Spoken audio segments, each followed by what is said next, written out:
Hi guys, it's me Joanne. Welcome to my channel. So, ang isi-share ko po sa inyo ngayon is about ano nga ba ang hyperventilation. So, ang hyperventilation po ay yung mabilis o malalim na paghinga. Kadalasang sanhi ng anxiety or panic attack. Kasi akala mo sa isipan mo ay hindi ka makahinga. Humihinga ka ng oxygen at hinihinga mo papalabas naman ang carbon dioxide. Ang labis na paghinga ay maaaring humantong sa mababang antas ng carbon dioxide sa ating dugo na magiging sanhi ng maraming mga sintomas na maaari mong maramdaman kung ikaw ay nasa hyperventilation mode. Halimbawa ng mga sintomas is yung pagkahilo, kinakapos yung paghinga, mga kalamnan sa mga kamay at paa, pananakit ng dibdib or palpitation, pamamanhid at parang may tumutusok sa iyong mga bisig o sa paligid ng iyong bibig, at marami pang iba na nararamdaman mo. Tapos yung pangangalay ng braso mo, tapos yung batok mo, tapos yung kulay ng muka, like sobrang puti na as in talaga sobrang puti na para bang yung bang as in na puti for example kung na may na-encounter kang aso, tapos yung sobrang takot ba, yung sobrang takot na as in talaga na yung labi mo rin is parang nag-iba din yung kulay, tapos yung mukha mo is as in talaga puti na puti. Kasi nakaranas din po ako ng hyperventilation. First time ko po yung maranasan at sobrang nakakatakot po talaga. Kasi para ka talagang hindi makahinga, parang sinasakal ka, tapos dito napapasok yung intrusive talaga, yung intrusive thought na feeling mo magkakaroon ka ng tawag nito ng heart attack, and then yung feeling mo na hihinto yung yung pagtibok ng puso mo, tapos parang nagcra-cramps yung yung iniisip mo yung heart mo, pero hindi pala, yun pala yung yung tawag nito yung muscle sa ating dibdib. Kasi nga sobra tayong stress, and then syempre pag sobrang stress at kapag may nakakaramdam tayo ng kakaiba sa ating katawan, doon na nagpapanik ang isang tao. So, ano dapat ang gagawin, Joanne, para maiwasan itong hyperventilation? So, kapag magkaroon kayo ng hyperventilation ulit, ganito po yung gagawin ninyo.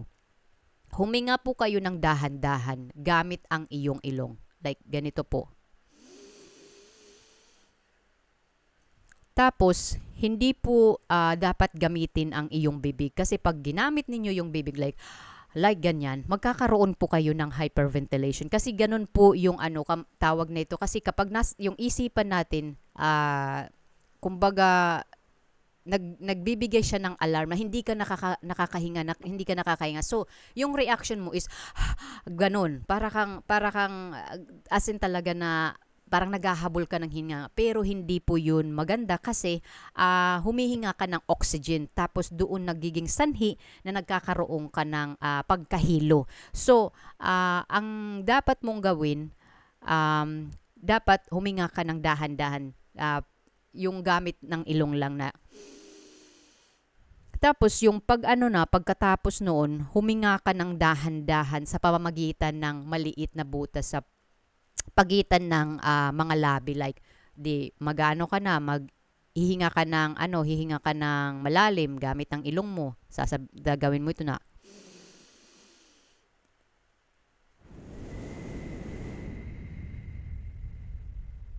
Gawin mo ito 3 times. 3 times mo itong gawin.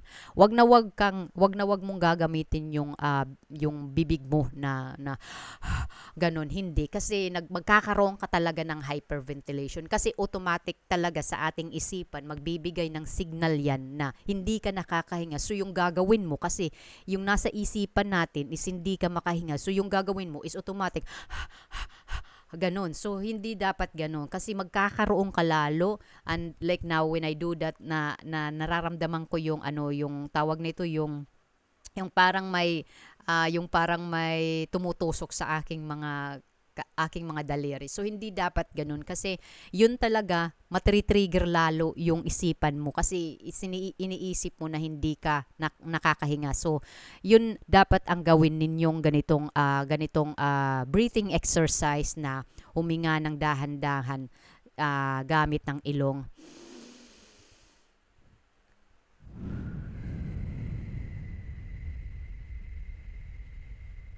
Dun dapat. So, kailangan talaga is relax yung isipan mo. Relax yung isipan mo na dapat talaga nakafocus ka sa breathing exercise. Kasi, guys, hindi ito madaling